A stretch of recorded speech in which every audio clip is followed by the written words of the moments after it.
What's good about it? It's snowing, it's Christmas Eve, there's joy in the air. It was a rhetorical question. Oh.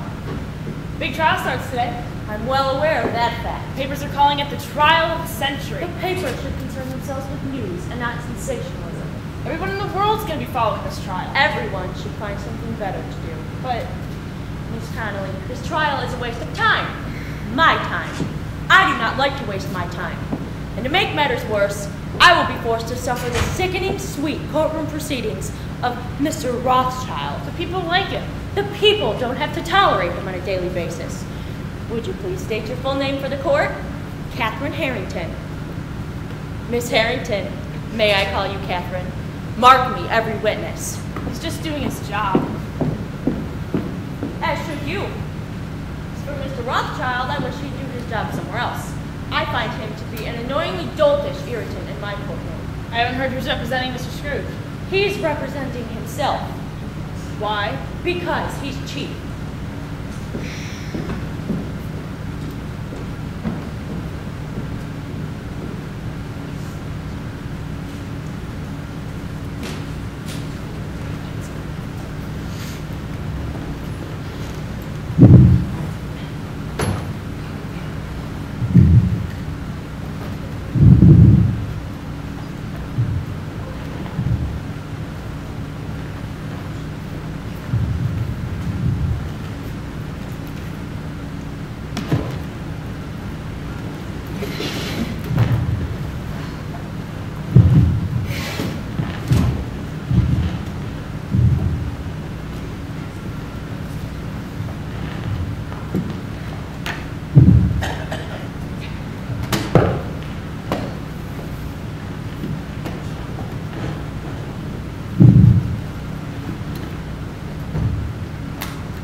All rise. The Honorable Judith R. Pearson.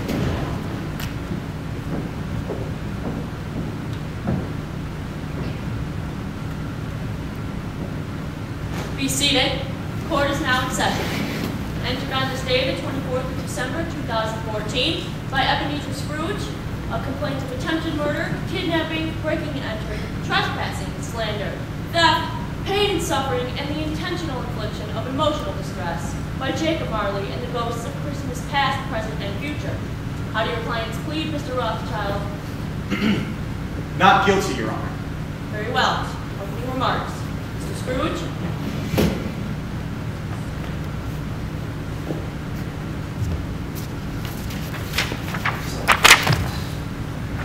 Bah, humbug. That's it? That's your opening? Yes, that's what I think of Mr. Marley and his hooligan friends. Bah, humbug. All right, Mr. Scrooge, perhaps if you could reconsider legal representation. I am capable of representing myself. Very well. Mr. Rothschild?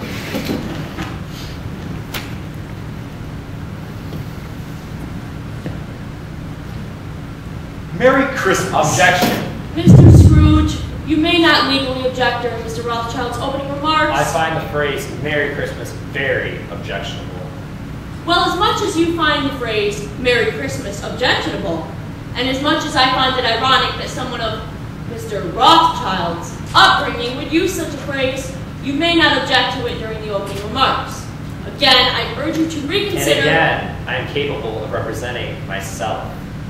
Then it will come as no surprise to someone as knowledgeable as yourself regarding courtroom procedure that it is common courtesy to refer to me as Your Honor. I am well aware of that courtesy. And sit down, Mr. Scrooge. And not another word during Mr. Rothschild's opening. Mr. Rothschild. Thank you, Your Honor, and happy holidays. This trial is not about attempted murder. It is not about slander or theft or trespassing. But I do agree with Mr. Scrooge on one point. This trial is about pain and suffering. The pain and suffering of a shut-up heart. The pain and suffering of a lost soul. The pain and suffering endured by Mr. Scrooge because he had lost his Christmas spirit. 1 year ago this very night, Mr. Scrooge's closest and only friend went to extraordinary measures to visit him and help him with that pain and suffering alongside the ghosts of Christmas past, present, and future. And do you know what happened? Do you know what happened when Mr. Scrooge took a good, hard look into a life brimming with the spirit of Christmas? Mr. Scrooge found his heart. Mr. Scrooge found his soul. Mr. Scrooge found his joy, his happiness, and his compassion because Mr. Scrooge had found the Christmas spirit. And we all saw the change in him. How could we not? Mr. Scrooge's life was new again. His soul was merciful again. His heart laughed, and we laughed with him.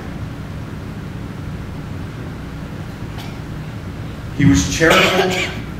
He was a pleasure and a joy to be near. But now, unfortunately, the unthinkable has happened.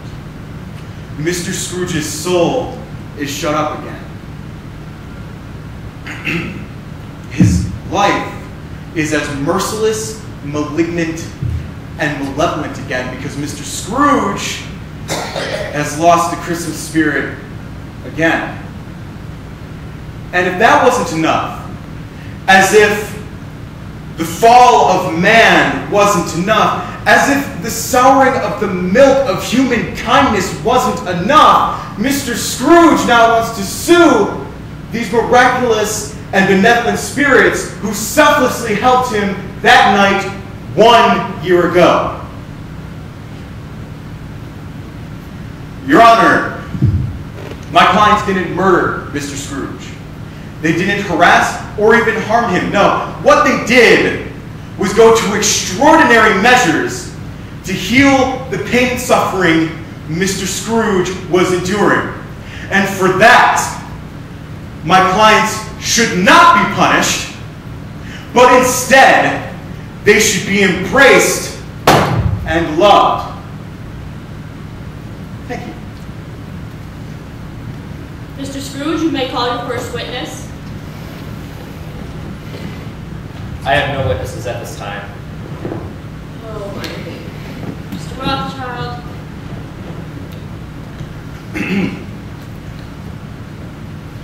I would like to call to the stand Mr. Robert Cratchit.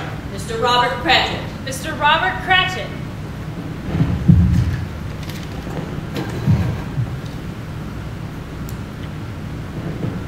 Would you please state your full name for the court? Robert Cratchit. Mr. Cratchit, may I call you Robert? Bob's fine. Bob, do you work, who do you work for? I work as a clerk at Scrooge and Marley's. And you work for Mr. Scrooge and Mr. Marley? Only Mr. Scrooge. Tell me, why don't you work for Mr. Marley? Well, he's dead to begin with. Mr. Marley is dead. Yes, sir. Was he dead on the night in question? Yes, sir. You're positive? There is no doubt whatsoever about that. The register of burial was signed by the clerk, the clergyman, the undertaker and Go on. Mr. Scrooge. Mr. Scrooge signed the register of burial. Yes, sir. And his name is good for anything he chooses to put his hand to. So on the night in question, did Mr. Scrooge know that Mr. Marley was dead? How could he not know? Scrooge and Marley were partners for I don't know how many years. He was his sole friend and sole mourner. So then it's safe to assume that on the night in question, old Marley was as dead as a doornail. Objection. Sustained. Mr. Rothschild, you made your point. There is no doubt that Marley was dead. Your Honor, this must be distinctly understood, or else nothing wonderful can come out of this trial we're about to undertake. For instance, if we were not perfectly convinced that Hamlet's father died before the play began, well, then there would be nothing more remarkable in his taking a stroll at night with the easterly wind upon his own ramparts than there would be at any other middle-aged man rashly turning out after dark in a breezy spot to frighten his son's weak mind. Thank you for the literary lesson. You've made your point. Move on. Bob, what kind of man would you say Mr. Scrooge is? Well, he's thrifty. Oh, Bob, he's a tight-fisted hand in the grindstone. Order! A squeezing, wrenching, grasping, clutching, covetous old Miss sinner. Connolly, remove her from this courtroom. Hard and sharp as flint, from which no steel has ever struck out General's fire. Let me hear another word from anyone, and I'll have the lot of you arrested for contempt. Miss Connolly, lock the door. I will have no more interruptions. Mr. Rothschild, you may continue. Bob, would you agree with your wife's outburst? Objection. Sustained. Mr. Rothschild, you shall not encourage contemptible behavior. My apologies. Bob, how long have you worked for Mr. Scrooge? 10 years. Have you ever had a drink with Mr. Scrooge after some work? No, sir. Has he ever been invited to your house for dinner? No, sir. Tell me, have you ever been to Mr. Scrooge's house for dinner? I mean, I'm sure he can accommodate. Mr. Scrooge is solitary and self-contained and secretive as an oyster. Objection. Establishing character, Your Honor. Be quick about it. Overruled. On the night in question, where were you? I was at work. Of all the good days of the year, on Christmas Eve you were working? Yes, sir. I had to work the whole day. Do you remember what the day was like? I distinctly remember the city clock striking 3, and it was already quite dark. And the candles in neighboring offices were like ruddy smears upon the palpable brown air. And I remember thinking to myself, it was very foggy, and to see the fog come in, obscuring everything, one would think that nature lived hard by and was brewing on a large scale. If I'm correct, it was quite cold that day. Yes, sir. It was bleak, cold, biting weather. Well, luckily you had the warmth of your office to protect you from the outside elements. Not quite. No? You didn't have a fire blazing inside the most successful offices of Scrooge and Marley's? No, sir. It seems that no heat or cold influences Mr. Scrooge. No warmth warms him, nor winter treatment chills him. But surely, I mean, you had some sort of fire. A very small one. How small? 1 coal. 1 coal. Yes, sir.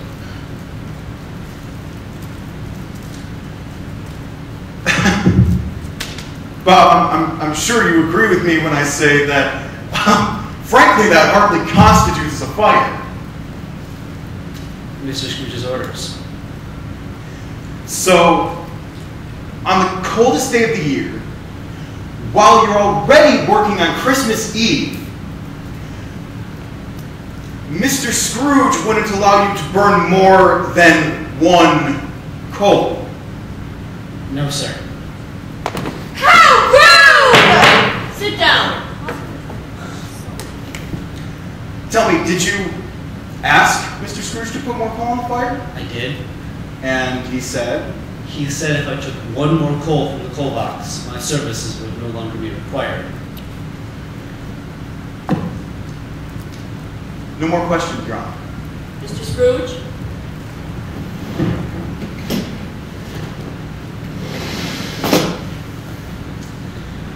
Mr. Cratchit, I'm sorry, did you say you worked Christmas Day? No, sir. I said I worked Christmas Eve. I'm sorry, I thought you said Christmas Day. No, sir. You gave me Christmas Day off. Ah, that's right, I did give you Christmas Day off. That's right. I have no more questions. You may step down, Mr. Cratchit. Mr. Rothschild, your witness. I would like to call to the stand Mr. Frederick Fitzpatrick. Mr. Frederick Fitzpatrick. Mr. Frederick Fitzpatrick.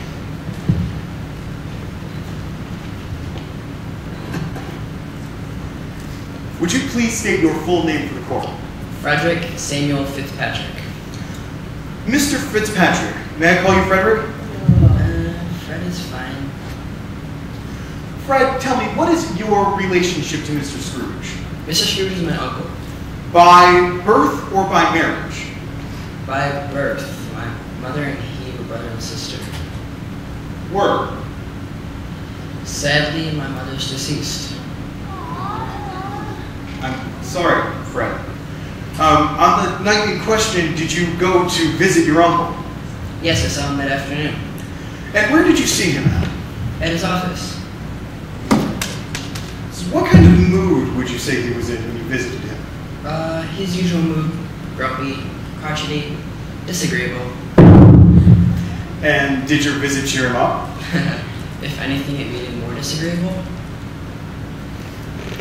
Did you come bearing bad news? I came to wish him a Merry Christmas and invite him to a Christmas dinner. And this made him more disagreeable. Well, you see, my uncle has taken a keen dislike to Christmas. Why? He's never said. Well, did he at least accept your invitation to Christmas dinner?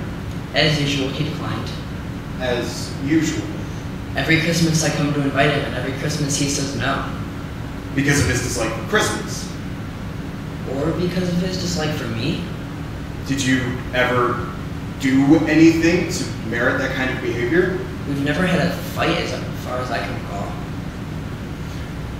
So, you return every Christmas Eve to ask him to Christmas dinner, even though every Christmas Eve he refuses. Well, you see, I think of Christmas time as a good time. A kind, forgiving, charitable time. The only time within the long year when men and women seem by one consent to open their hearts freely and think of each other as fellow passengers to the grave, and not just another race of creatures bound on other journeys.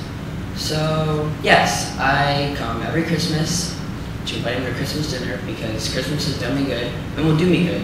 So I say, God bless it. Bravo!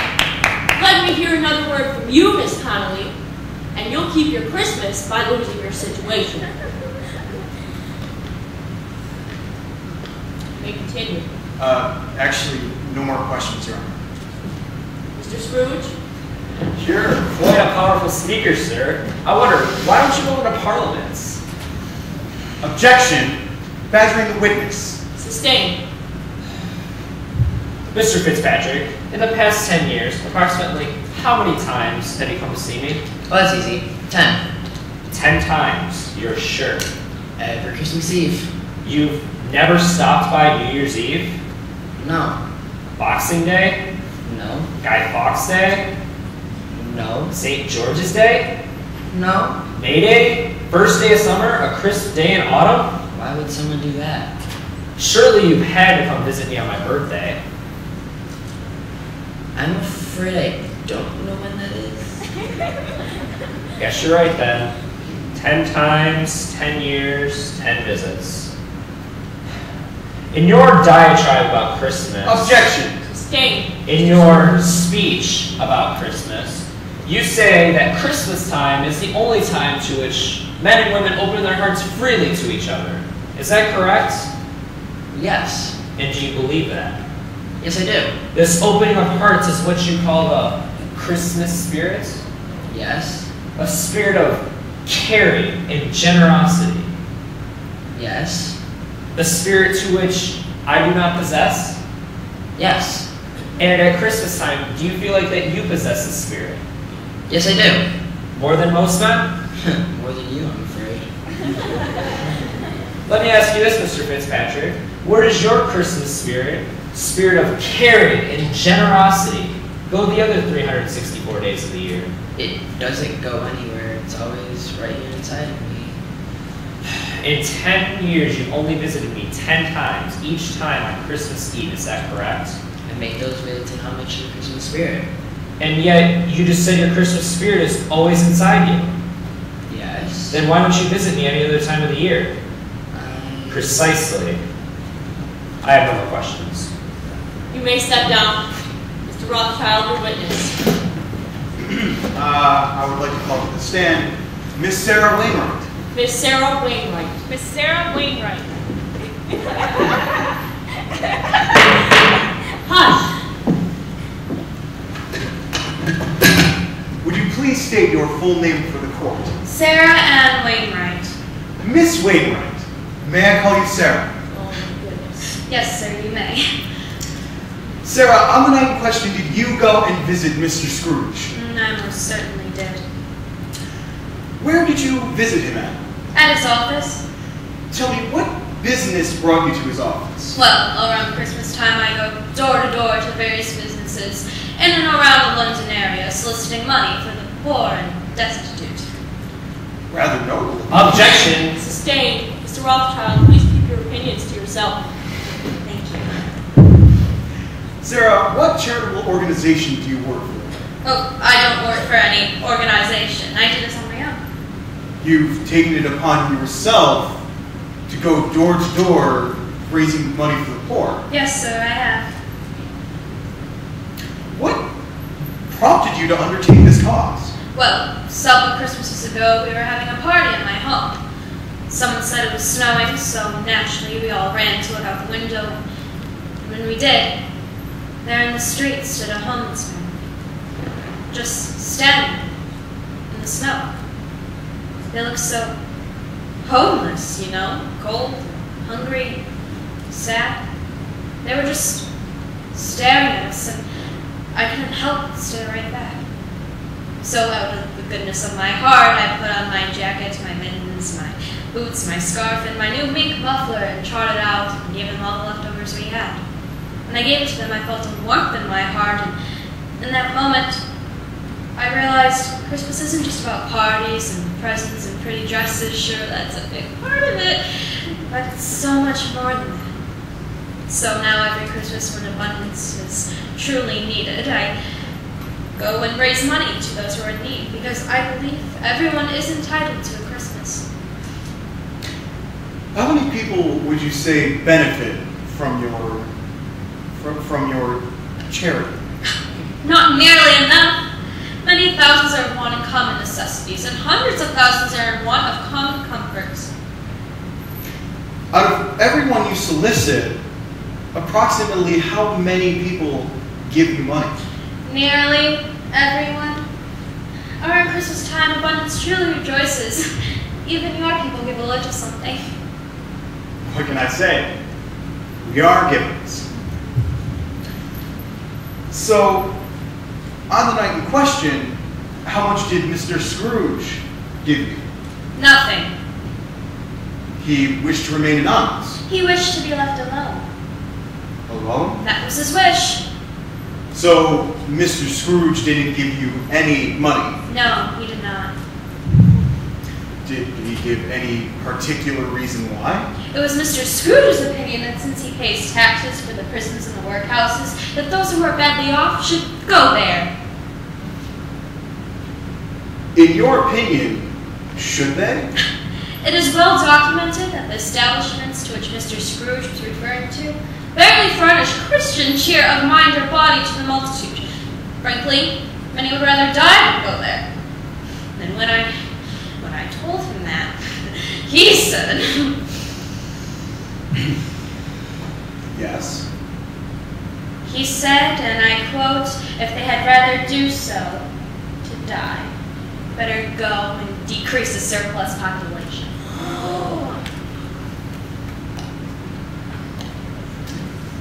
No more questions, Your Honor. Mr. Scrooge.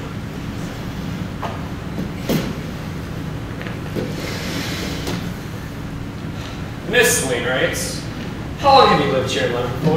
My entire life, born and raised. So you're fairly familiar with the city then? Oh yes, I'd say so. How would you describe the weather here in London? Perfect. Perfect if you're a duck.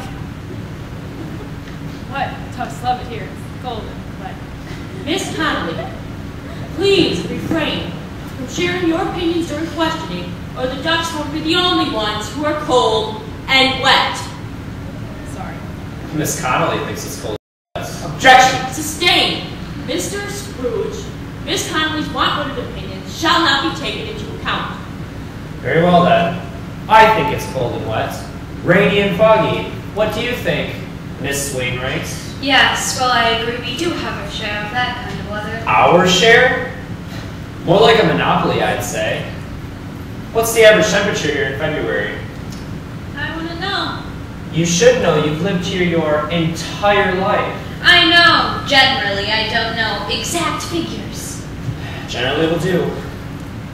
In February, does it ever get below freezing? Sometimes. More than half the days. Generally. Objection! Your Honor, we're not here to discuss annual weather reports. Sir, point to this questioning. I'm getting to Get it. to it quickly. Overruled.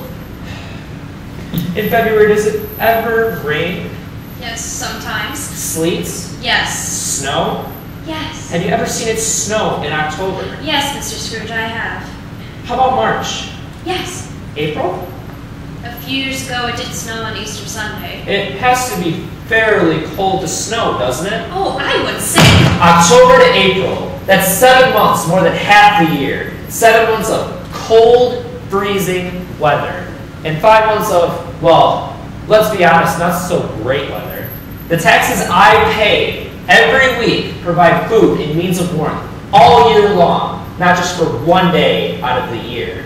So, in the long term, Miss Wainwright, who is doing more to help the poor, you or me? I have no more questions. You may step down, Miss Wainwright. Mr. Rothschild, the witness. I'd like to call to the stand Mr. Jacob Marley. Mr. Scrooge, you had your opportunity to call witnesses. Now it's Mr. Rothschild's turn. I've changed my mind. Mr. Scrooge, you cannot.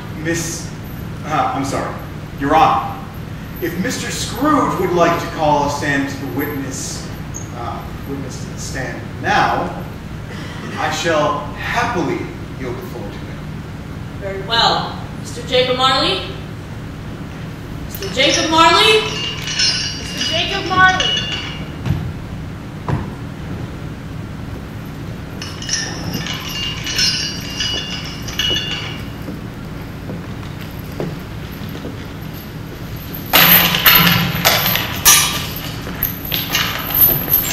Please tell the court who you are. Ask me who I was. You're rather particular for a shadow. Objection! Badgering the witness. Sustained. Mr. Scrooge. Who were you then? In life, I was your partner, your friend, Jacob Marley. In life? When did you die? 8 years ago. 8 years ago this very night, Christmas Eve. Wasn't a very Merry Christmas for you, was it? Objection! Sustained. Mr. Scrooge. Yes, I know. Mr. Marley, in those 8 years, have we ever seen each other? You have seen me twice, but I have seen you many times. Where have you seen me? As part of my penance, I am forced to sit invisible beside you many and many a day. Mr. Marley, that's known as stalking. Objection! Overruled. The 2 times we saw each other, when was that? A year ago today. Both times on the same day? Yes. Where did we see each other the first time? At your front door. Do you recall where I was standing? On your doorstep. And where would that put you? In your door knocker. Rather an odd place to meet someone, don't you think? I could understand waiting for them at their front doorstep, but waiting for them in the door knocker? Why were you there? to warn you of my impending visit. You came to me in my door knocker to warn me that you were going to visit. Why not talk to me then? Mr. Marley, I didn't hear you answer. Why didn't you talk to me then? I don't know. Do you recall what I did next?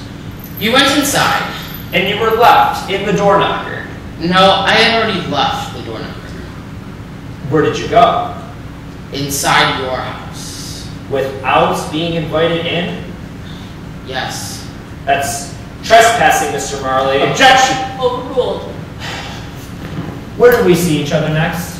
In your bedchamber. Again, Mr. Marley, I don't remember inviting you into my bedchamber. I came to offer you a chance and hope of escaping my fate. You entered my bedchamber through a double-locked door, did you not? A chance and hope of my procuring, Ebenezer. Did you or did you not enter my bedchamber uninvited through a double-locked door? A chance and hope. Mr. Marley, did you or did you not enter Mr. Scrooge's bedchamber uninvited through a double-locked door? I did. And what was that chance and hope you'd offer me that night? A visitation of 3 spirits. Visitation? I believe your exact words were, you will be haunted by 3 spirits. Ooh. Is that correct, Mr. Marley? Maybe. Yes or no? Yes. You'll be haunted by 3 spirits. Not you will be visited by 3 spirits, but you'll be haunted by 3 spirits. There's a distinct difference between those 2 words, Mr. Marley. The word visit implies someone popping in for a bit of tea. The word haunted conjures threatening images of horror, terror, and fear. On the night in question, you broke into my house to threaten, terrorize, and haunt me. It was for your own good. So you admit to it. It was for your own good, Ebenezer. If it was for my own good, then why did you wait 7 years? As part of my penance, I am condemned to travel the world. And yet, you just said that you sat beside me invisible many and many a day. Which is it, Mr. Marley? Which is it? I have no more questions. Mr. Rothschild.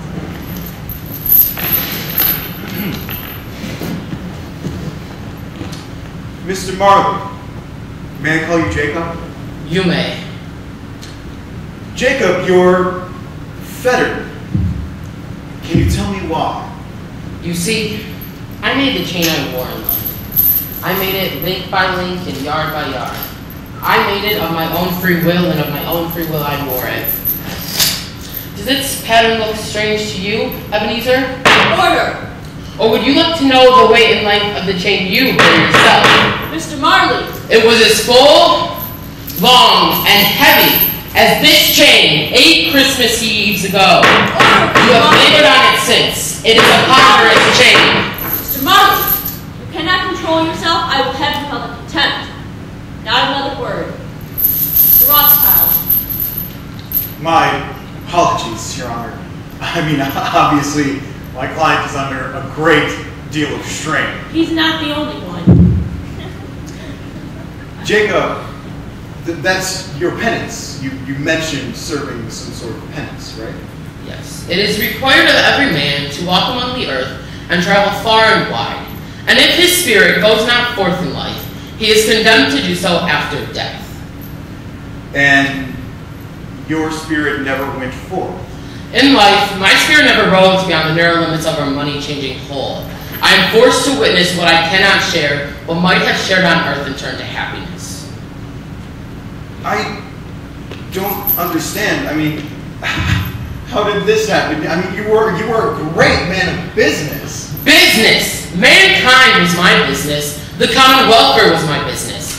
Charity, mercy, forbearance, and benevolence were all my business. The dealings of my trade were but a drop of water in the comprehensive ocean of my business. It sounds like it must be painful. No rest, no sleep, and many, many weary journeys. So, despite your overwhelming fatigue, your unfathomable exhaustion, you managed to summon the strength to visit Mr. Scrooge on the night in question? I came to offer him a chance and hope of escaping my fate. Marley, I have to ask, why didn't you come earlier? I didn't fill out the proper papers. They put me on a 7-year waiting list. They? The three spirits. There's a 7-year wait for the three spirits. It is nearly impossible to get an appointment. They're that busy? There are many Ebenezer Scrooges that walk the earth and are in need of their assistance. So why not get any 3 other spirits? They're the only ones who do this sort of work. No more questions, Your Honor. You may step down.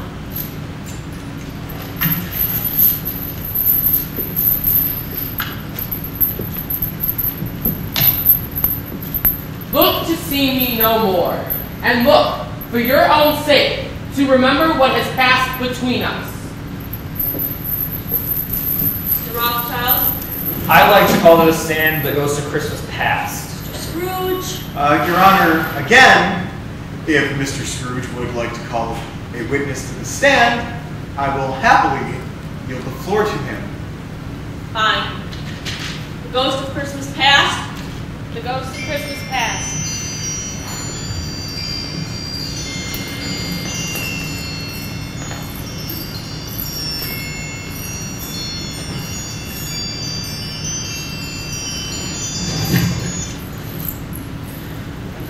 Would you please tell the court who you are?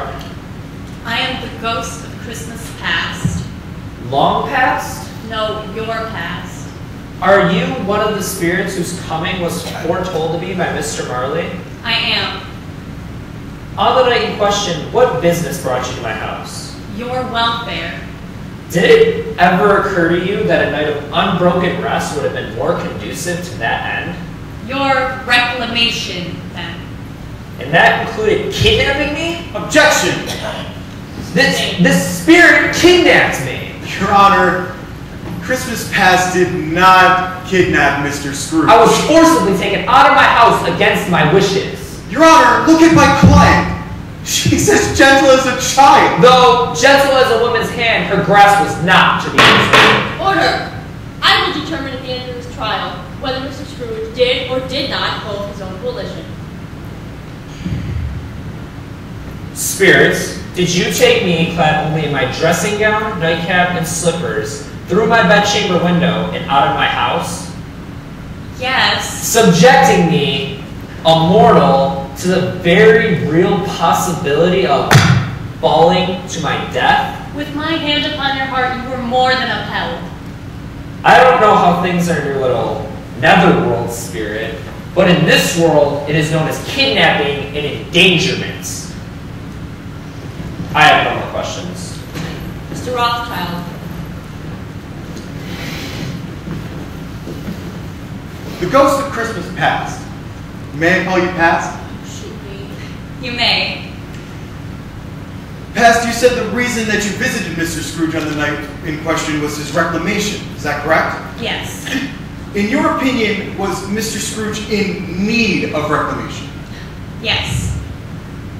Did you kidnap Mr. Scrooge? Heavens, no. Objection! Overruled. Mr. Scrooge said you did. Mr. Scrooge is mistaken. Objection! Overruled. She's lying! Sit down. I am not mistaken. I was kidnapped by this apparition. Mr. Scrooge, sit down. Let's say you did kidnap Mr. Scrooge. But I didn't. I know. Why do you say that I did? For the sake of argument. I'd rather not argue. Past, please understand. I'm trying to make a point. Oh, right, go on. So let's say that on the night in question you did kidnap Mr. Scrooge. Tell me, what did you tie him up with? Rope? No, The sheets? no. Chains like Mr. Marley? No, I did not tie up Mr. Scrooge. Did you hold his arms and legs so he couldn't move? No. Did you throw him in a sack? No. Did you knock him out? Oh. Did you use some sort of secret, invisible, ghostly power to immobilize Mr. Scrooge? No. Then I'm confused. That's not surprising. Mr. Scrooge. How, then, did you force Mr. Scrooge to go with you? I did not force him. I merely touched his heart. Something I'm sure Mr. Scrooge hasn't felt in years. Objection! Sustained. Okay, so let's say you did use some sort of secret ghostly power to immobilize Mr. Scrooge. What then did you ask for ransom? Money? No. Better working conditions? No. Possibly the release of trapped spirits? No, I sought nothing from him. Then again, I'm confused. Because you're an idiot. Mr. Scrooge, you are trying my already limited patience with you.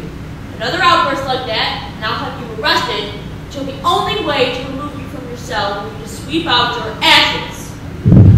May continue, Mr. Rothschild. So you didn't force Mr. Scrooge out of his room, and even still, you didn't ask for any sort of ransom. Correct? Right. So, what prevented Mr. Scrooge from escaping? I'm sorry. Again? Nothing. Objection! Overruled. That ghost is perjurizing herself. Perhaps you mean perjury. That is a perjurous poltergeist. Mr. Scrooge. She's lying! Mr. Scrooge, I know what the word means. You had your opportunity to question her. It's Mr. Rothschild's turn. So sit down. Mr. Rothschild. So Mr. Scrooge was free to leave. He needed only to extinguish my light and he would have been back in his bedroom. And how exactly was he to extinguish your light? Just to use his hat. That's a powerful hat. I'm a powerful ghost. Aha, not as gentle as she looks. Mr. Scrooge! So, on the night in question, you took Mr. Scrooge to visit his past, correct? Yes. At this time, I would like to present Exhibit A, Mr. Scrooge's past.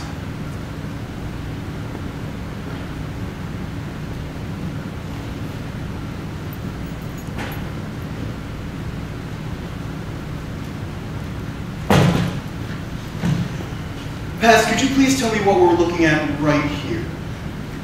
Mr. Scrooge was bred in this place. He was a boy here. And this is where you took him? Yes. So you walked along this road. That's correct. Did Mr. Scrooge recollect the way? He could walk it blindfolded. It's strange that he had forgotten after so many years. So how far did you walk? Until a little market town appeared in the distance with its bridge, its church, and its winding river. And who are the boys pictured here? Those are Mr. Scrooge's schoolboy friends. Did Mr. Scrooge see them on that night? Yes. Tell me, was Mr. Scrooge rejoiced beyond all odds to see them? Did his cold eye glisten, his heart leap as they passed and gave each other a Merry Christmas? His lip trembled and a tear rolled down his cheek. It was a pimple. For the record, what are the boys' names? I do not know. Get this. The top one is Tommy Foster, and the one on the bottom is Francis Riley. Got that? Thank you, Mr. Scrooge.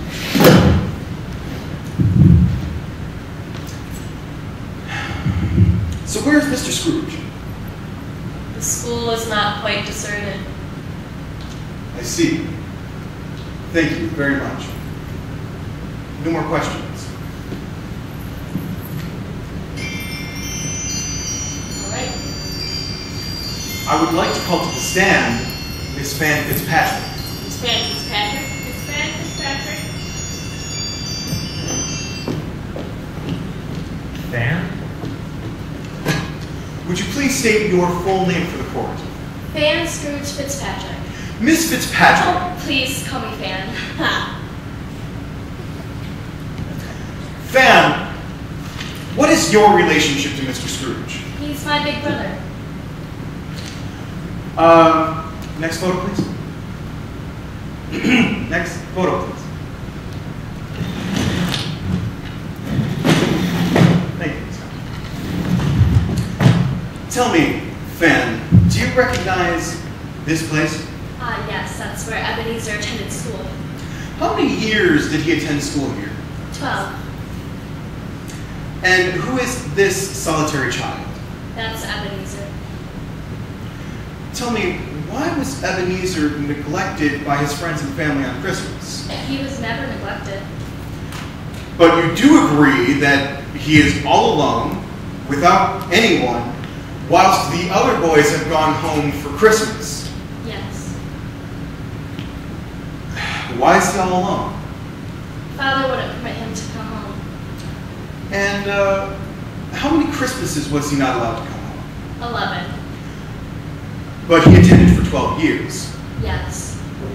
11 Christmases out of 12. Fan, it sounds like he was neglected to me. Never in my heart. On the 12th year, actually I'm getting ahead of myself. Can you tell me why your father never allowed Scrooge to come home? Well, you see, when Mother passed away, Father became awful to live with. He was always so angry and unreasonable. He sent Ebenezer away to school, and he would have sent me, I'm sure, but he needed somebody to stay and do the cooking and the cleaning. Well, did you ever ask if Mr. Scrooge could come back home with you? Every Christmas, and each time, Father would just yell and say no.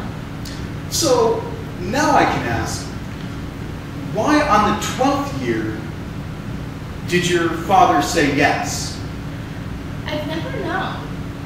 He yelled at me that night, but he came into my room the next morning and spoke so gently. He said that they had done it all in one night. I don't know. He put me in a cab immediately to bring Ebenezer home. If I may, it sounds a little bit familiar. No more questions at this time. Mr. Scrooge. Fan, my sister, my dearly beloved little sister, you had a very, very, very large heart. I have no questions at this time. Please step down. Mr. Bob Cratchit. I'd like to call to the stand at this time Miss Belinda Worthington. Mrs. Belinda Worthington. Mrs. Belinda Worthington.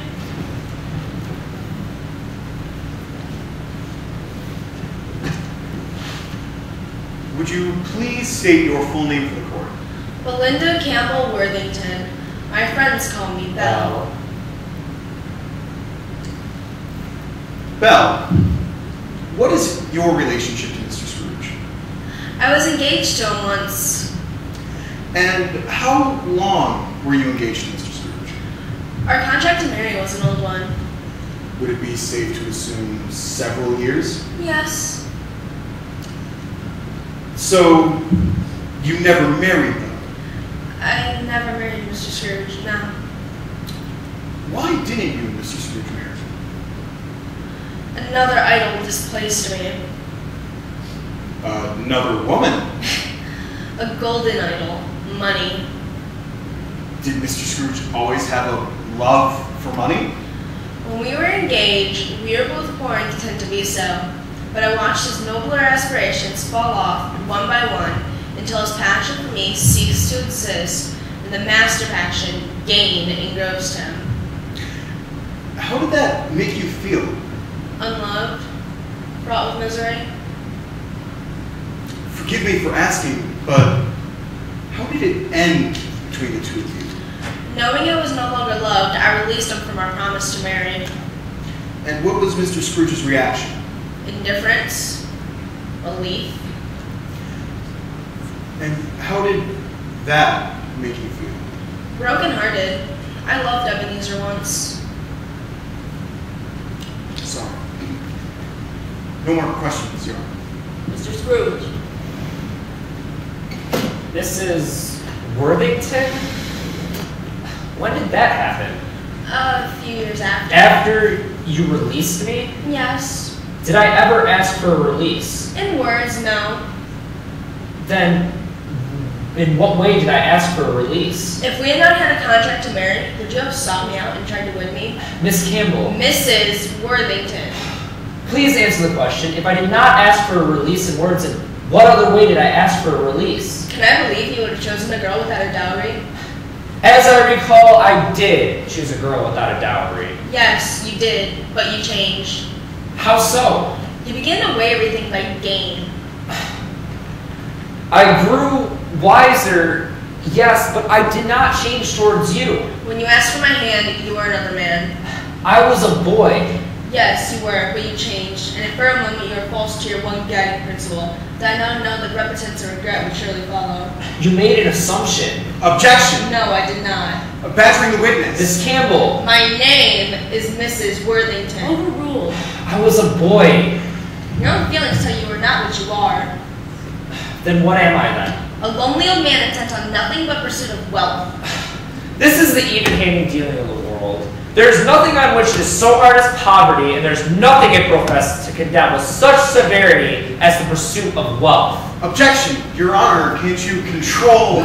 Don't tell me. I was providing for your future well-being. My well-being meant little. To you, very little. I was merely an unprofitable dream. You were not an unprofitable dream. You were going to be my wife. I did not ask for a release. You made an assumption and then walked out on me. Why didn't you stop me? If it meant so much to you, why did you let me walk away? I don't know. All these years and you still don't know? You let me walk away because my heart wouldn't bring you monetary gain. That wasn't the reason, Belle. You didn't love me anymore. I did love you, Belle. I still do. Why didn't you say that then? Because I was a fool. No more questions. Mr. My chambers, immediately. 15-minute recess.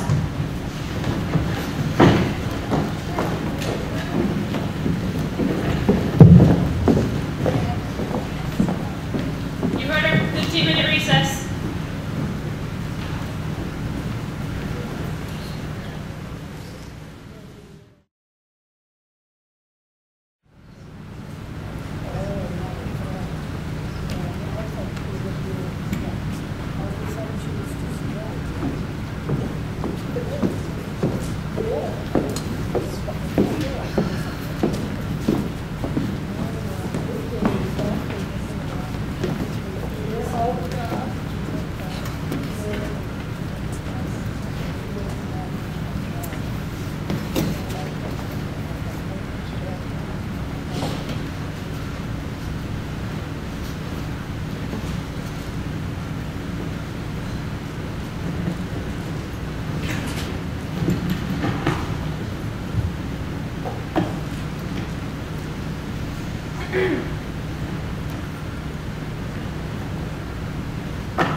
All rise.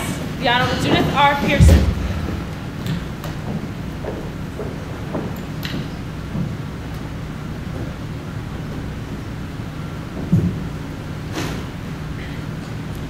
You may be seated. Now, I trust there will be no more interruptions and that we can continue this trial in an orderly fashion. Mr. Roseville. Your Honor, I'd like to call to the stand at this time the ghost of Christmas present. The ghost of Christmas present. The ghost of Christmas present. The ghost of Christmas present. Please come forward. I just saw him outside. Go get him. Would you like to call another witness? I'll wait. Very well.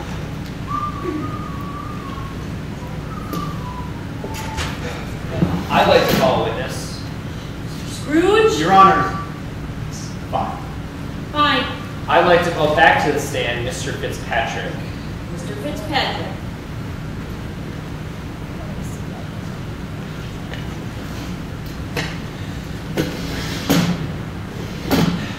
Mr. Fitzpatrick, on the night in question when I was in the clutches of the ghost of Christmas presents. Objection!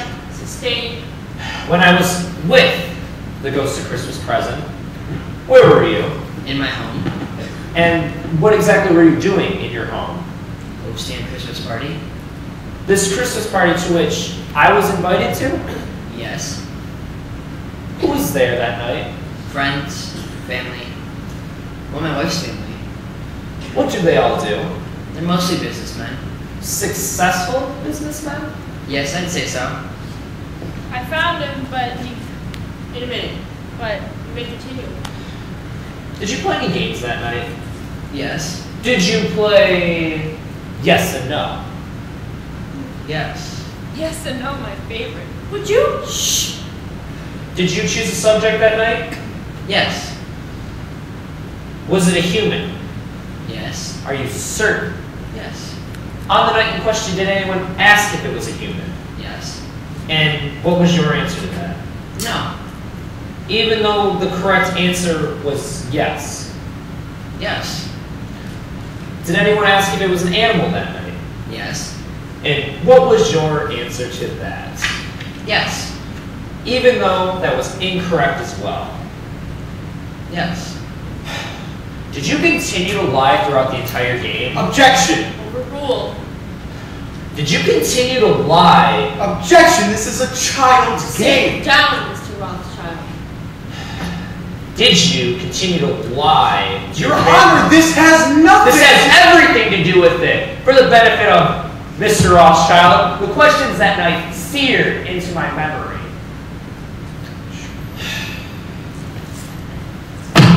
Is it alive? Barely. Is it tame? No. A wild beast? Yes. Does it growl? Yes. Does it roar? Yes. Is it a tiger? No. Is it a bear? No. Is it a pig? Sorry, pigs don't work. Miss Connolly. Sorry. Does it live in London? Yes. Does it live in a zoo? No. Surely it has to live in a cage. It should, but it doesn't. Does it roam the streets? Yes. Is it old? Yes. Is it ugly? Very much so. Is it rich? Yeah. I know what it is. It's Mr. Scrooge. What? It is. Is that the correct answer, Mr. Fitzpatrick? Yes. An old, ugly, wild beast. It was just a game. To you, perhaps, but to me, it is my name, my good name. Who at that party will ever want to do business with me? Who will ever want to take my hand in kindness? None, as long as you keep slandering my good name and perpetuating a false image of me as an old, ugly, wild beast. I have no more questions. Mr. Rothschild. Fred, did you and your party host, or guests, play any other games that night? Yes. How, when, and where. Coach Dilbert. Blind man's buff. Blind man's buff? Is it buff or bluff? Buff. It's bluff. You can Google it if you like. No, I trust you. For the record, how do you play that game again? Well, someone's blindfolded, then they're spun around a few times so I have to disorient a little bit. I only have to catch someone. No, would you say it was fun? Yes. Let me ask you this, Fred, and I need you to answer truthfully. Okay. When you played Blind Man's Buff, was it merely in good fun, or, as the name suggests, were you in fact making fun of the blind? God, no, it was only in good fun. Was it? Yes, of course. So you weren't laughing at the expense of the blind man? How could you think? Taking delight in his, stumbling about in the bluff, tripping over furniture, bumping, everything? No? No, never. And also, you weren't sitting there with the rest of the people who could see laughing at the naked blind man because he can't. How could you? Why would you think that? Fred,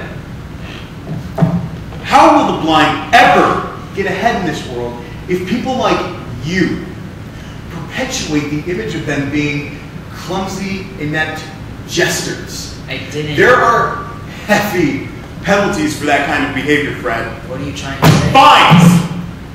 But Prison time. we weren't. Maybe, Fred, what we should do is gouge out your eyes so you know what it feels like. Stop!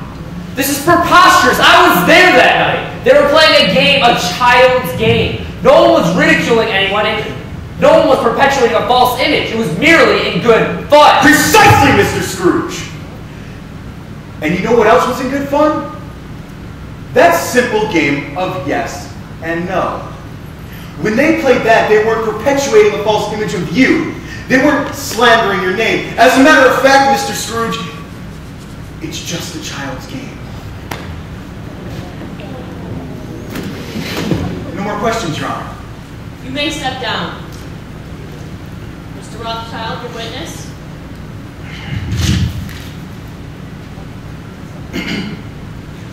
I would like to call for the stand Ghost of Christmas Present. Ghost of Christmas present. Not living up to his name, is he? Mr. Connolly, where is he? I tried to tell you. He said he doesn't have time for this trial. He doesn't have time. He said his life upon this world is very brief and he has other business to attend to. You tell him his business is within these four walls and nowhere else. I did, and he refuses to come in. What is he doing that is so important? He's sprinkling powder in people's food. What? When they're not looking. There's something peculiar in that powder, you know. Miss Connolly, go outside and force him into this courtroom. I don't want to mess with him. I've never seen the likes of him before. Miss Connolly. He says he has over 1,800 brothers. Miss Connolly. I don't like those Miss eyes. Connolly. He is sprinkling an unknown substance into people's food. And he's harboring 2 children under his robe. What? 2 children, they live under his robe. Notify Scotland Yard. They're dirty, dressed in rags, and they haven't bathed in God knows how long. If I may, they're his children. He told me that they're mankind's. Yes, Mr. Scrooge, but he takes care of them. Forcing them to live under his robe is not taking care of them. Miss Connolly, now. Beware them both, but most of all, beware the boy. He's the one with doom written across his brow. Your Honor, he really is good to them. That would be for the courts to decide. Mr. Rothschild. Seeing as Ghost of Christmas Present is ironically absent, I would like to call back to the stand then Mr. Robert Cratchit. Mr. Robert Cratchit. Mr. Robert Cratchit.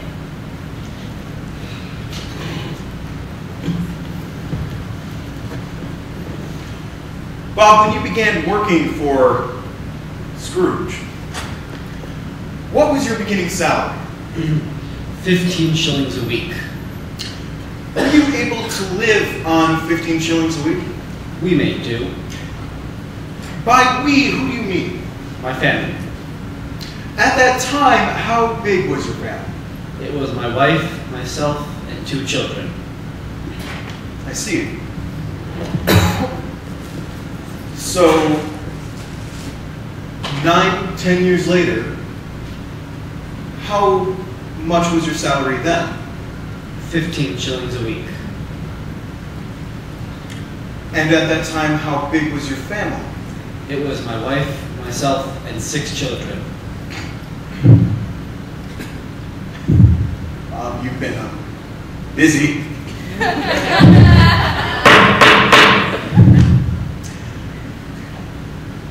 So, at that time, again, 9, 10 years later, you were making 15 shillings a week. Yes, sir. And you never once received a raise? No, sir. Not even a Christmas bonus? No, sir. After Mr. Marley died, did you ever talk to Mr. Scrooge about the possibility of becoming partner? I spoke to him once about it, but he said it would cost too much money to change the sign. The sign? Scrooge Marley. Oh, that's right. He actually never painted out Marley's name, did he? No, sir. Doesn't that confuse people? Sometimes people new to the business call him Mr. Marley, and sometimes Mr. Scrooge, but he refers to us both. So, going back, currently, you're supporting a wife and 6 kids on 15 shillings a week. Yes, sir. Bob, how on earth are you able to do this? It wasn't easy. I'd say it's nearly impossible. Objection! Rule. But he can't say. Sit down. Did you find? Yes, but Good. May continue, Mr. Rothschild. Bob, I want to talk to you about your youngest child. Tim. Yeah, if I'm correct, your family has a nickname for Tim. Tiny Tim. I assume because he's tiny? Sharp as a tennis ball, that one. Mr. Scrooge. Yes, sir. He's very small for his age. Any particular reason why? He was born prematurely and remained ill.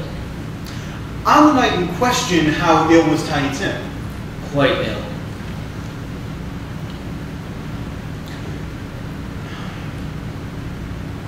Was he dying? Yes, sir.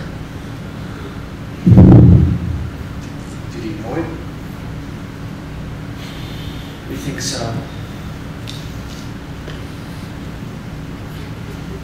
Did it scare him? He never really spoke about it, but he did once say to me he hoped people saw him in church because he was crippled, and it reminded them of the man who made lame beggars walk and blind men see.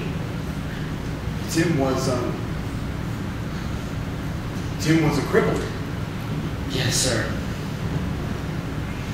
So, did you ever attempt to seek medical attention? We couldn't afford it. So instead you chose to Wait and pray. wait and pray. Yes, sir. Your Honor, at this time I would like to submit as evidence Exhibit B.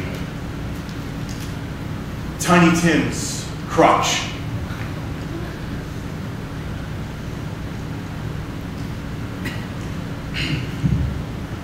On the night in question, if Tiny Tim's life continued on the path that it was on, this is all that would have remained of him.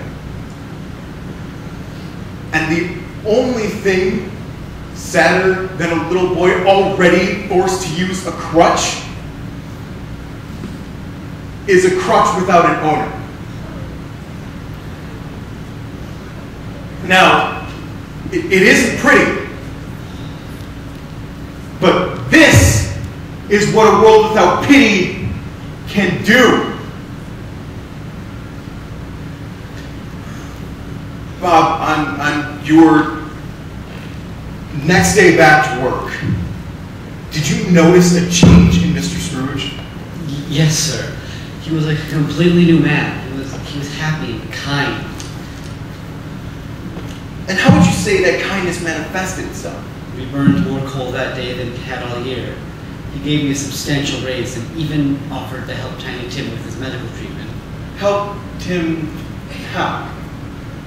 Just a medical treatment? Give him all the help he could ever need and more. He was no longer crippled. He didn't die. So, Tim's well today then? Yes, sir. So then you would say the change in Mr. Scrooge on the night in question actually in turn saved Tiny Tim's life. Yes, I would. Yes.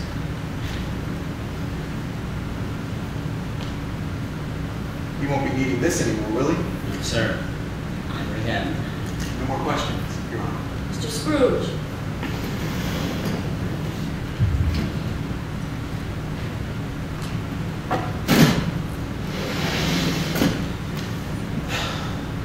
Mr. Cratchit, before the night in question, have you ever been to a debtor's prison? No, sir. Have you ever been arrested for not paying your bills? No, sir. Have you ever been forced to sleep out on the streets? No, sir. Have you never been able to put food on your kitchen table? No, sir. What did you do during the day, Mr. Cratchit? During the day, I work for you. And at night? At night, I spend my time with my family. According to Miss Wainwright's, thousands are in want of common necessaries, and hundreds of thousands are in want of common comforts. Before the night in question, did you ever consider yourself being one of those people? No, sir, but... I didn't think so. You had a job, a house, you've never been to a debtor's prison, and you've always been able to put food on your kitchen table.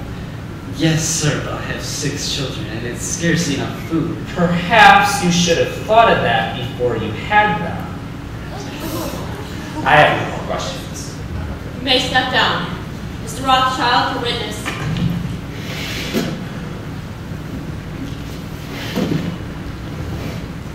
Try one more time, but I would like to call to the stand the ghost of Christmas present. The ghost of Christmas present. He got away. How? I don't know. 1 second he was yelling at people, telling him to touch his robe, and the next he was gone. Where did he go? He vanished into thin air. Kindly, ghosts don't just vanish into thin air. Well, it's Scotland Yard's problem now. Mr. Rothschild? Then I would like to call to the stand the ghost of Christmas yet to come. The ghost of Christmas yet to come. The ghost of Christmas yet to come. Go find it.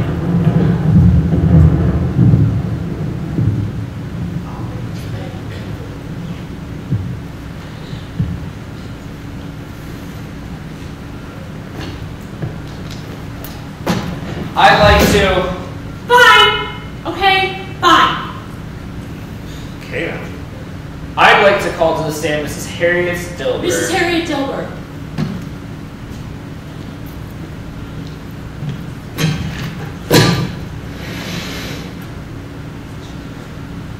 Would you please tell the court your full name? Harriet Penelope Dilbert. Where were you on the night in question? About Specifically. Gesundheit. Did you enter my bedroom that night? Don't flatter yourself. Mrs. Dilbert, on the night in question, did you or did you not enter my bedroom with the intent of pilfering my goods? What kind of lady do you think I am? The pilfering kind, obviously. I'll have you know I haven't pilfered anything in years. My pilfering days are behind me. Sad to say. Old Joe thinks differently. Well, old Joe's got a big mouth. So you admit you did a little pilfering around that night? Well, maybe just a quickie pilfer. And what exactly did you pilfer? That's getting a bit personal now, don't you think? I mean, it's not very ladylike to talk about pilfering in public. Mrs. Dilbert, do you know where pilfer means? Well, if you don't know by now, then I ain't gonna tell you. What does it mean again? To steal.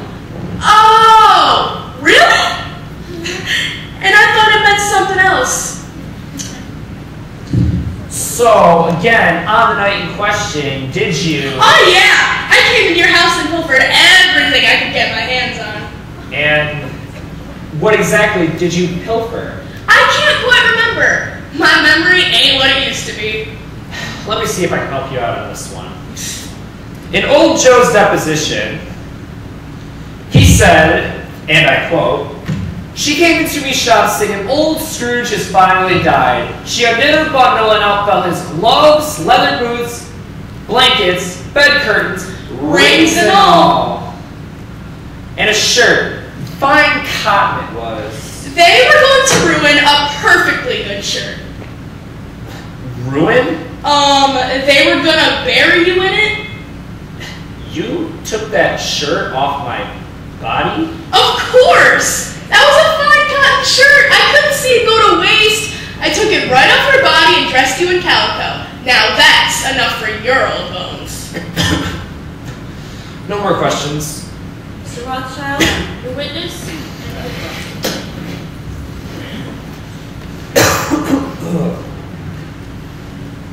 Miss Dilbert, may I call you? Call me anything you like, love. Thank you. Harry? How about calling me yours? Harriet, where do you live? Such a gentleman. Harriet, where do you live? You're a fast one, ain't ya? Where do you sleep each night? Wouldn't you like to know? Yes! As a matter of fact, I would. Do you know Miss Sarah Wainwright? Maybe, unfortunately.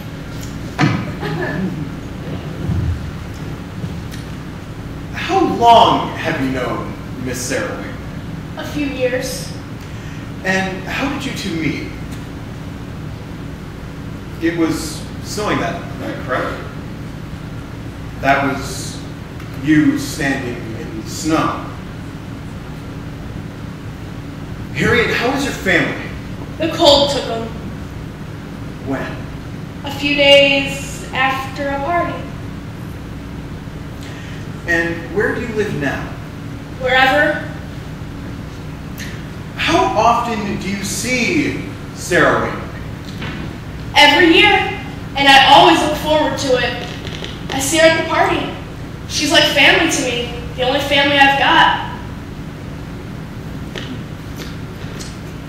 So, backtracking. Why did you steal from Mr. Scrooge? Do you know a better way? Yeah, it's called a job. And what? You're gonna hire me? Any more questions? you may step down. Mr. Rothschild, your witness. I would like to call to the stand the ghost of Christmas future. The ghost of Christmas future.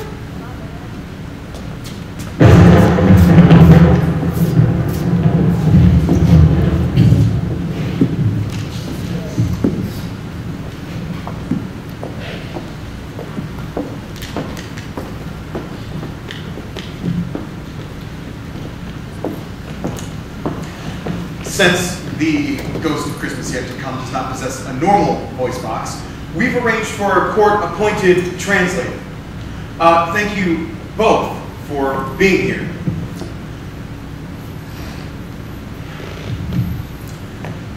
Ghost of Christmas yet to come. May I call you future? Please. Future, did you go to visit Mr. Scrooge that night?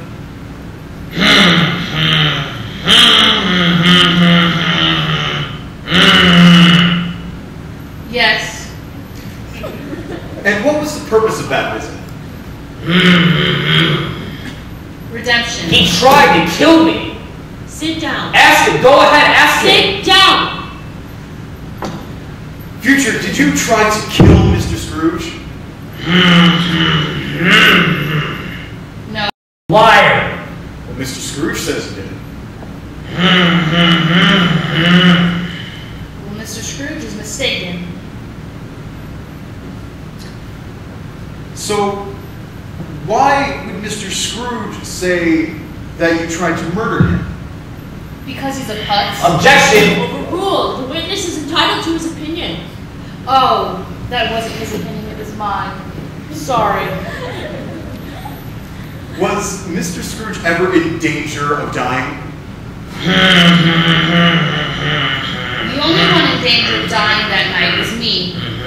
He nearly froze my hunkers off. Look at this. I've seen toilet paper thicker than this. It wouldn't keep a pig on a spit warm. You'd think they'd strive for something with a little more insulation, but no.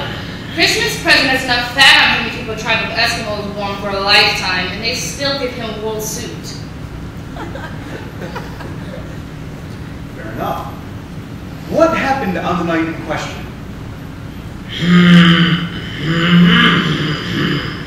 I'm freezing now, as a matter of fact. Could someone put more coal on, please? Miss Conley, it's warm enough in here, but But the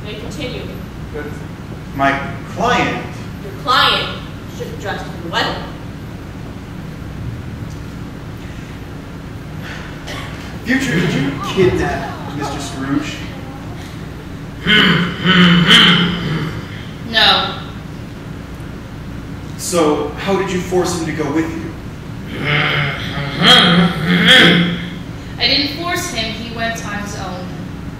And where exactly did you take Mr. Scrooge?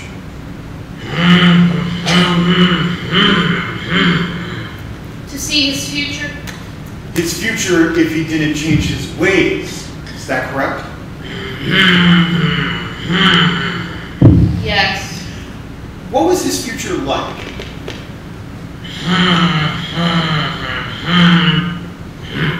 Cold, overcast, gloomy. Hello, welcome to England. The sun never sets in my eye, the sun never rises. I hate England. It's cold and it's wet.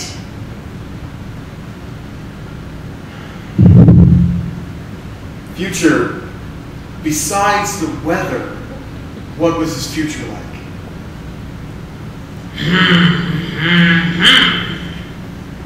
It was pretty bad. How bad? Well, he was dead to begin with. Mr. Scrooge was dead?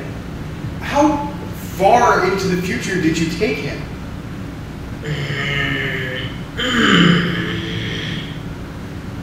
About 4 days. So, that's hardly a future. He didn't have much of a future left. Okay, so you're telling me that on the night in question, if Mr. Scrooge didn't change his ways, he only had 4 days left to live.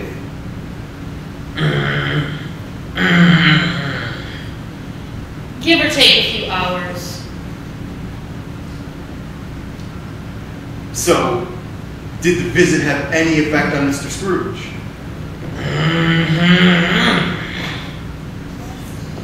He cried like a baby and promised to keep Christmas in his heart all the year. He did. Blubbered and bawled his head off. No, I mean, he promised to keep the spirit of Christmas within him all year. A promise made on his knees.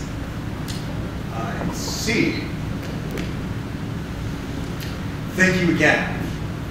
No more questions at this time. Mr. Scrooge? Earlier, Mr. Marley expressed his frustrations with getting an appointment, a 7-year wait. That's quite a workload. Have you ever considered work, or how many days do you work out of the year? Well, we're off from Christmas Day until Christmas Eve. You only work 1 day out of the year? One night, actually, but it's a busy night, no rest. 1 night out of the entire year.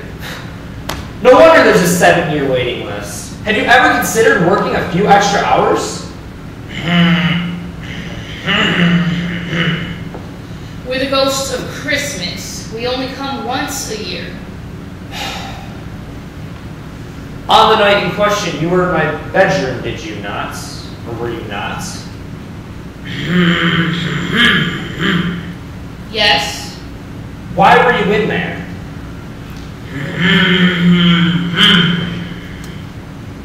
Is it hot in here? Please, answer the question. I'm burning up. Could somebody open a window? Answer the question.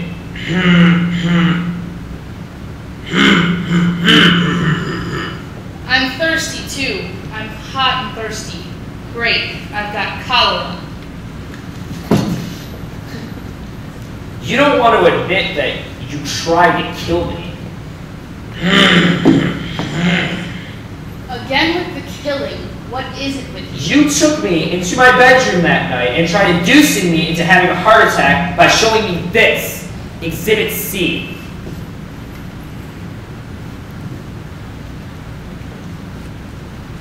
my dead body. Uh-oh. Did you or did you not show me this on the night in question? I did, but it Did you wasn't... continually point at it to get me to pull back the sheets? Yes, but it wasn't... Forcing me to see my own dead body, thereby frightening me into having a heart attack. No. Liar. Objection! My client isn't lying. Then why show me this? Why show me this if I was past all hope? I know why. Because this spirit of Christmas is a cold-hearted murderer. No. Liar. It wasn't me. Murderer. I didn't do it. There was no one else in my bedroom that night. Oh, I see what you're doing. You're trying to finish what you didn't finish a year ago. Look there. But I won't do it. I won't do it. Mr. Scrooge, pull back the sheet. What are you trying to say? I'm saying pull back the sheet. But... Pull it back!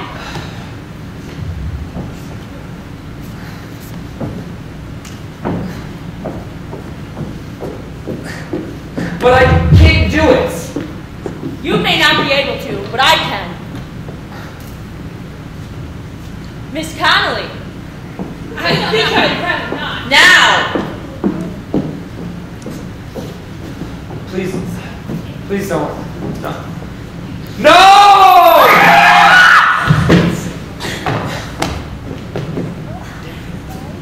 Merciful heaven, Jacob! Mr. Marley, what is the meaning of this? Where's my dead body? Miss Connolly? Does anyone have any smelling salts? Never mind that! Where's Mr. Scrooge's dead body? It was under the sheet. Did you see it under the sheet? I just thought... What do I pay you for, Miss Connolly? Sweep the floor.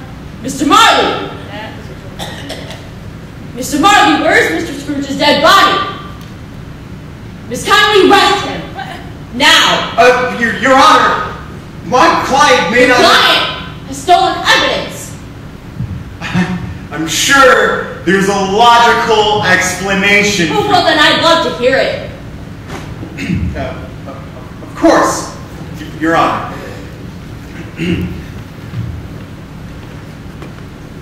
Jacob? Where's Mr. Scrooge's dead body? Christmas future... Yeah, useless. Christmas past? Past. Good. You haven't seen Mr. Scrooge's dead body lying about anywhere by chance, have you?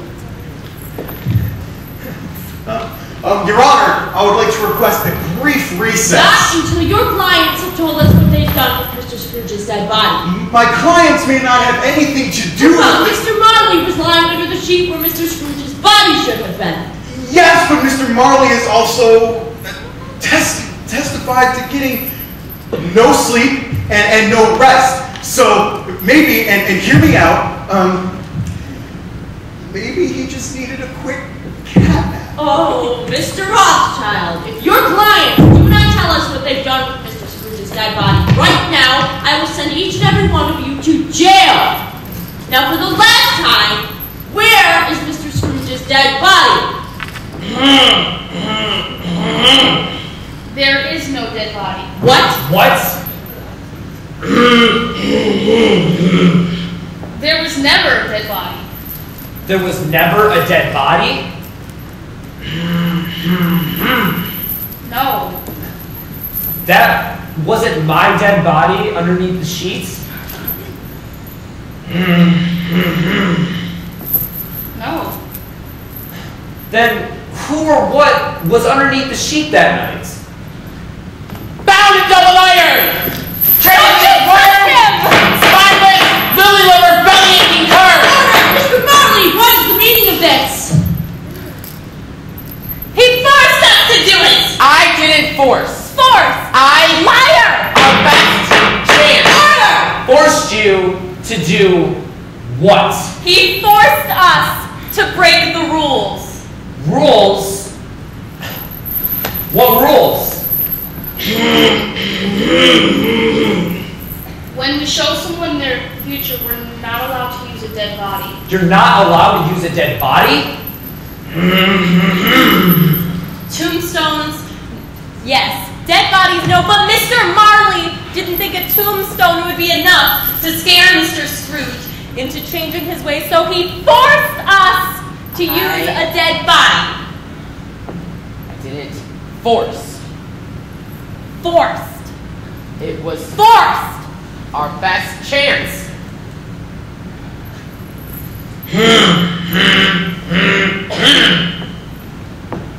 Force, force, force, force, force me, force! That was you in my bed that night? Did you fabricate anything else that night?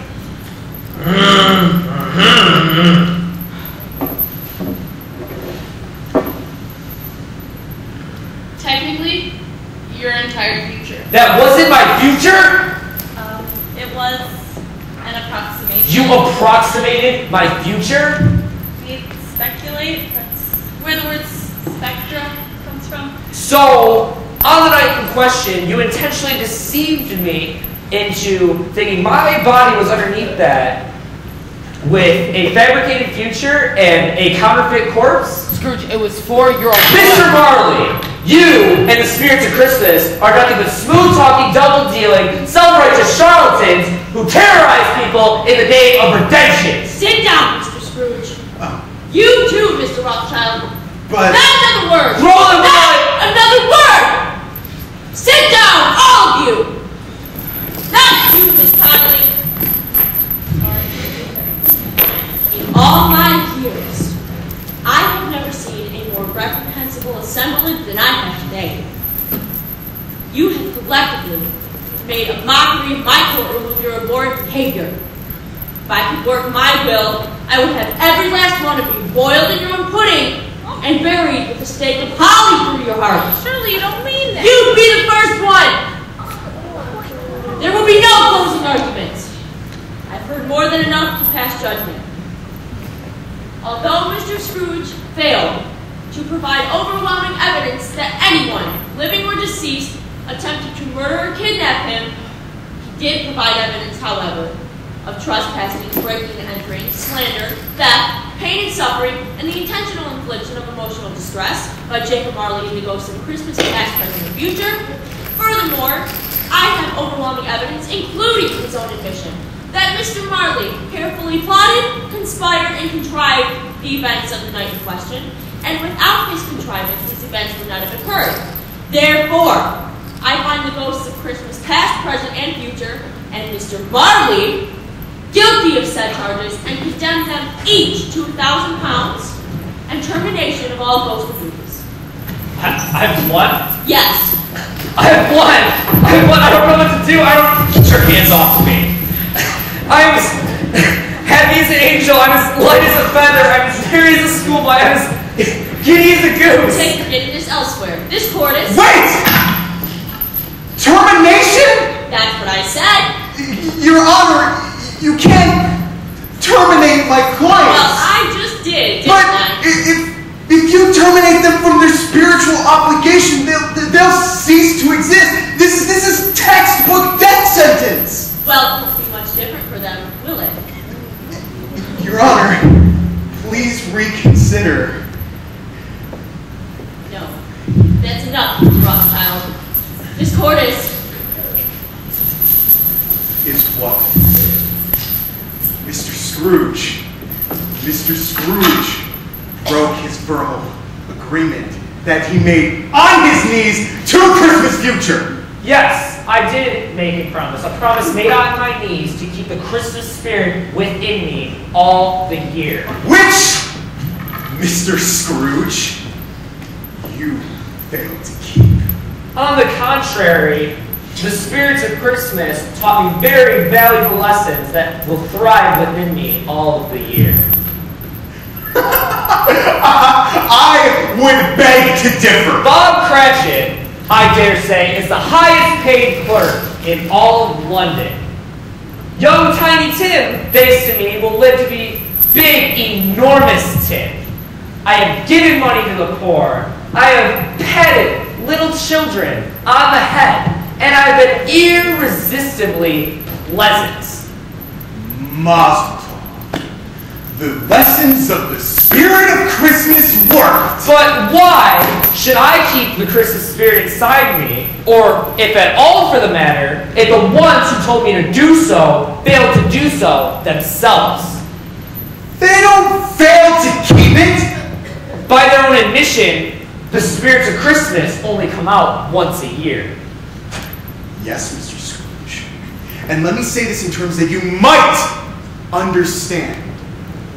Christmas only comes once a year. A very poor excuse for picking a man's pocket every 25th of December. If you think for 1 second that mercy, charity, and benevolence is picking a man's pocket. You forgot, Mr. Rothschild. You have lost this trial. Mr. Scrooge, on behalf of the spirits of Christmas, I beg you, a world without them is January through November. What's one more month? Your Honor, please. This isn't my business. This court is... Wait! What? I'll make you an offer, Mr. Rothschild. I will drop all the charges if your clients agree to work with me more than 1 day out of the year. You're serious? Yes.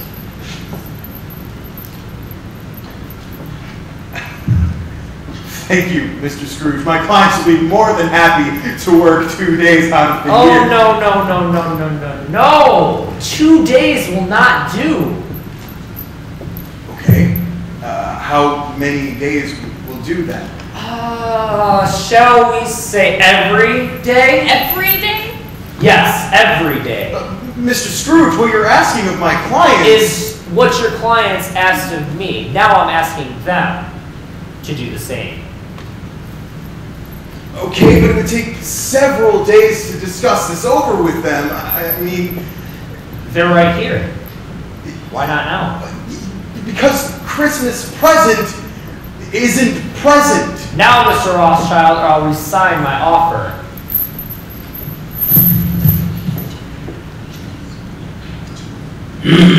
It's too late. I've made my decision. This Wait! is... Mr. Scrooge. It's you. So they accept my terms. They do. The Christmas spirit will thrive every day. It will. Effective immediately?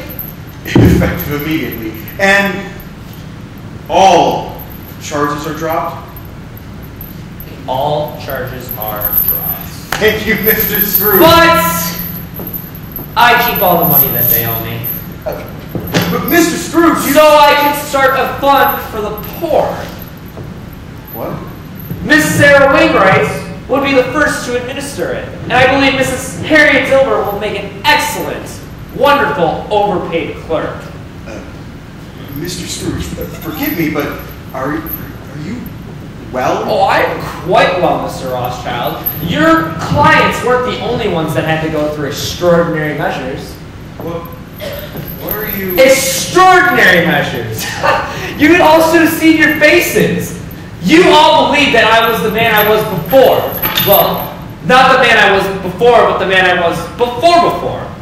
You see, if I didn't go through these extraordinary measures, then nothing wonderful would have came of this trial.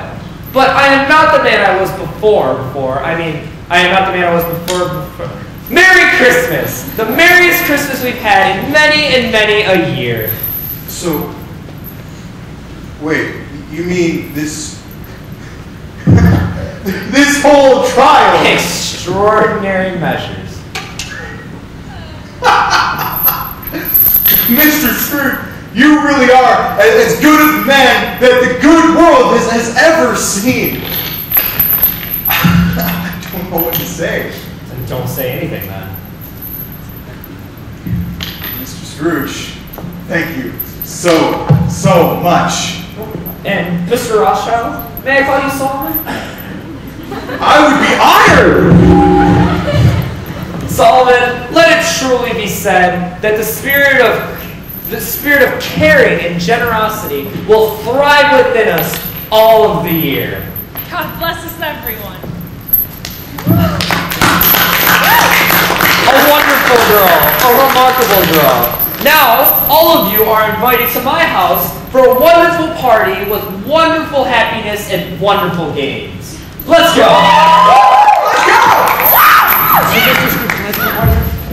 We'll talk about that later. We'll talk about it later.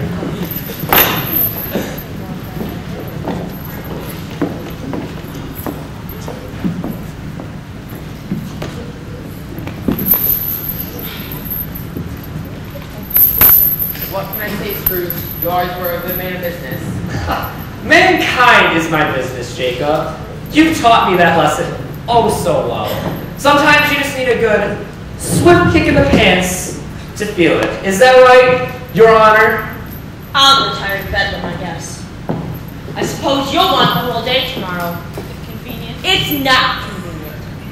In 2 days, we begin Twist versus Bungle. But I guess you'll want the whole day tomorrow. Be here all the earlier the next. Thank you, ma'am. Merry Christmas. Bye!